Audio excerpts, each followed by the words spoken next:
இல்லைங்க சார், நம்ம கண்டிப்பா சாதிய ரீதியா கொண்டு போலீங்க சார்.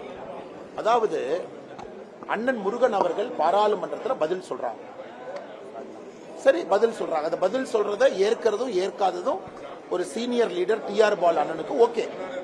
அந்த பதிலுக்கு கருத்து பதில் கொடுக்கலாம், பதிலடி கொடுக்கலாம், அதெல்லாம் ஓகேங்கண்ணா. அதெல்லாம் டெமோக்ரஸியில ஜனநாயகத்துல ஓகே. அவருடைய லாங்குவேஜை பாருங்க. You are unfit to be sitting in this house. You are unfit to be a member. You are unfit to be a minister. அண்ணா, இது எப்ப வரும்னா, டிஆர் பால் அவர்கள் தொடர்ந்து சொல்றாங்க. தலைமைச் செயலரை பார்த்துட்டு வெளியே வந்து நாங்க என்ன தீண்டத்தகாதவர்களா அப்படிங்கிற வார்த்தையை பயன்படுத்துறாங்க. இன்னைக்கு முருகன் அவர்கள் பாராளுமன்றத்துக்குள்ள யுவர் அன்ஃபிட்ங்கிற வார்த்தை. அன்ஃபிட்னா என்னங்க அர்த்தம்? அன்ஃபிட்டுக்கு வேற ஏதாச்சும் அர்த்தம் இருக்குமா?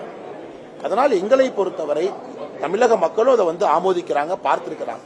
அவர் பாடி லாங்குவேஜ், அவர் பேசின விஷயம், முருகன் அவர்களை பார்த்து ஒரு அமைச்சர் கை கட்டி பேசுறாங்க. நீங்க சொல்லுங்க, அமைச்சர் அவர்களே, இதை பத்தி பதில் சொல்றதுக்கு உங்களுக்கு தார்மீக உரிமை இல்லை, அது வேற பேச்சுக்கணும். ஆனால் unfit, your unfit to be in this house, இந்த அரங்கத்தில் இருப்பதற்கே உனக்கு தகுதி இல்லை, அமைச்சராக இருப்பதற்கு தகுதி இல்லைன்னு சொன்னாங்கன்னா வேற எந்த கோணத்துல எடுத்துக்கொள்ள வேண்டும்? அப்ப சமூக நீதி இல்லையா? முருகன் அவர்களை காழ்ப்புணர்ச்சியில இந்த அமைச்சர், முன்னாள் அமைச்சர், மூத்த லீடர், பல ஆண்டு காலம் பாராளுமன்றத்தில் இருந்த டிஆர் பாலு நடந்துக்கிறது சரியாங்கண்ணா? அண்ணே கோச்சிக்காதீங்க, திரும்ப சாயந்தரம் பாக்குறோம், மக்கள் வெயில் இருப்பாங்க. கடந்த அதிமுக ஆட்சி வந்து 4.5 ஆண்டு காலம் வந்து பாஜகவினுடைய தயவுல தான் தொடர்ந்து இருந்தது. எடப்பாடி பழனிசாமி பொதுச் செயலாளராக வந்ததுக்கு அப்புறம் அதிமுக 5ஆ உடைஞ்சிருக்கு. ஆனா நாங்க பாஜகவோட கூட்டணியில இருக்கோம் 3 கருத்தை சொல்லியிருக்காரு. உங்களுடைய ஐயா, இன்னொரு கட்சியினுடைய உட்கட்சி பிரச்சனையை பற்றி எப்பொழுதும் பேச மாட்டோம் என்பதிலே நாங்கள் தெளிவாக இருக்கிறோம் ஐயா. 2017, 18, 19, 20, 21 காலகட்டத்தில் அந்த கட்சி எப்படி இருந்தது, அது எல்லாமே நாங்கள் உள்ள இல்ல, நான் பொறுப்பல்ல, பாரதிய ஜனதா கட்சி பொறுப்பல்ல. அது உள்ளிருந்து பாத்துறவங்க யாராச்சும் சொல்றாங்கன்னா அது அவங்க கருத்து. எங்களை பொறுத்தவரை இன்னொரு கட்சியினுடைய பிரச்சனையில நாங்கள் குளிர்காய விரும்பல. முதல்ல இருந்து கன்சிஸ்டன்டா சொல்றோங்கண்ணா. ஓ பன்னீர்செல்வம் அண்ணே உள்ளிருந்து பார்த்திருக்காங்க, அந்த கருத்தை சொல்றாங்க. அதனால் இந்த கருத்து அவருடைய கருத்து, அவங்ககிட்ட தான் கேட்கணும். பாரதிய ஜனதா கட்சியை பொறுத்தவரை இன்னொரு கட்சி பிரச்சனையில நாங்கள் தலையிட விரும்பவில்லை. அதே நேரத்தில் அண்ணன் ஓ பன்னீர்செல்வம் அவர்கள் உட்பட நீங்க பாக்குறீங்க, பிரதமர் அவர்கள் வரும்பொழுது 2 முறை வரவேற்பதற்காக வந்திருக்கிறாங்க சமீபத்தில். தொடர்ந்து பிரதமர் மீது ஒரு மிகப்பெரிய அனுமானமும் மரியாதையும் வைத்திருக்கக்கூடிய ஒரு தலைவர், முன்னாள் முதலமைச்சர் OPS அண்ணன். பிரதமர் அவர்கள் மறுபடியும் வர வேண்டும் என்று விரும்புகின்றார்கள். அதற்காக நான் அண்ணன் அவர்களுக்கு இந்த நேரத்தில் நன்றியை தெரிவிச்சுக்கிறேன். அண்ணே, நம்ம நாளைக்கு நட்டாஜி வர்றாங்க, தேசிய தலைவர் வர்றாங்க. சென்னையில ஹார்பர் தொகுதியில மின்ட் ஸ்ட்ரீட்ல நம்முடைய 200வது பாத யாத்திரை தொகுதி நாளைக்கு ஹார்பர் தொகுதியாக இருக்கு. நாளைக்கு தேசிய தலைவர் வர்றாங்க, நீங்க பாப்பீங்க. நான் எல்லா கூட்டணி பத்தி உங்கள்கிட்ட பேசுறேன். காவல்துறையின் மீது எனக்கு கோபம் இல்லைங்கண்ணா. காரணம், நாங்கள் காவல்துறையிட்ட சொன்ன பொழுதே, ஐயா எந்த மெயின் ரோட்லயும் போகாம, யாருக்கும் டிராபிக் ஜாம் ஏற்படுத்தாம சைடு ரோட்ல மட்டும் போறோம். காலையில கூட நாம ஆரம்பிக்கல, 11 மணிக்கு தான் ஆரம்பிப்போம். வெயில் காலத்திலே போறோம். ஏன்னா யாருக்குமே ஸ்கூலுக்கு போற குழந்தைகளுக்கு தொந்தரவு வரக்கூடாது.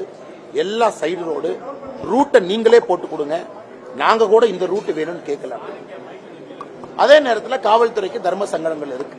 ஒரு கட்சி கொடுத்தா சென்னை மாநகரத்தில் எல்லா கட்சிகளும் பண்ண ஆரம்பிச்சா மாநகரத்துக்கு என்ன ஆகும்? அதனால் காவல்துறையின் மீது தனிப்பட்ட முறையில் கோபம் இல்லைங்கண்ணா. அவங்க கடமையை அவங்க செய்யறாங்க. அதே நேரத்தில் ஒரு ஜனநாயக ஒரு முறையில் ஒரு கட்சி யாத்திரை நடத்தி கட்சியினுடைய சிந்தாந்தத்தையும் மக்களையும் சந்திப்பதற்கு நினைத்து பாருங்க, ஆவடியில பர்மிஷன் கொடுக்கல.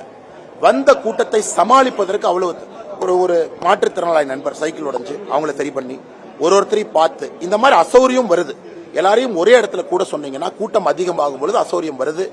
ஆனால் நாங்கள் காவல்துறைக்கு கட்டுப்பட்டுறோம். அதுல எந்த மனிதனுக்கும் தொந்தரவு வரக்கூடாது. இந்த யாத்திரை என்பது நல்ல நோக்கத்தில். நீங்க பாருங்கன்னா இன்னைக்கு 198 தொகுதி இதுவரைக்கும் பிரச்சனை இந்த யாத்திரையில் வந்திருக்காங்கன்னா, இஸ்லாமிய இடத்துக்கு போயிருக்கோம், கிறிஸ்தவ இடத்துக்கு போயிருக்கோம், கோயிலுக்கு போயிருக்கோம், எல்லா மக்களையும் சந்தித்திருக்கோம்.